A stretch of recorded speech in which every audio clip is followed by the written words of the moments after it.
தற்போதைய அண்மை செய்தி. கரூர் குளித்தலை அருகே சத்தியமங்கலம் சக்தி விநாயகர் பாலமுருகன் கோவில் கும்பாபிஷேக விழா கோலாகலமாக நடைபெற்று வருகிறது. அண்மை செய்தியாக நாம் பார்த்து கொண்டிருக்கிறோம்.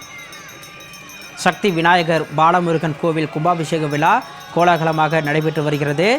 கரூர் மாவட்டம் குளித்தலை அருகே உள்ள கோவில் கும்பாபிஷேக விழாவின் நேரலை காட்சிகளை நாம் பார்த்து கொண்டிருக்கிறோம். கும்பாபிஷேக விழாவில் ஏராளமான பக்தர்கள் கலந்து கொண்டு சுவாமி தரிசனம் செய்து வருகிறார்கள். அண்மை செய்தியாக நாம் பார்த்து கொண்டிருக்கிறோம்.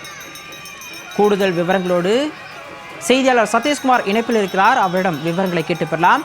வணக்கம் சதீஷ்குமார், சக்தி விநாயகர் பாலமுருகன் கோவில் கும்பாபிஷேகம் தொடர்பான விரிவான விவரங்களை வழங்கலாம். வணக்கம். கரூர் மாவட்டம் குளித்தலை அருகே சத்தியமங்கலம் ஸ்ரீ சக்தி விநாயகர் ஸ்ரீ பாலமுருகன் கோவில் கும்பாபிஷேக விழா இன்று வெகு விமர்சையாக நடைபெற்றது.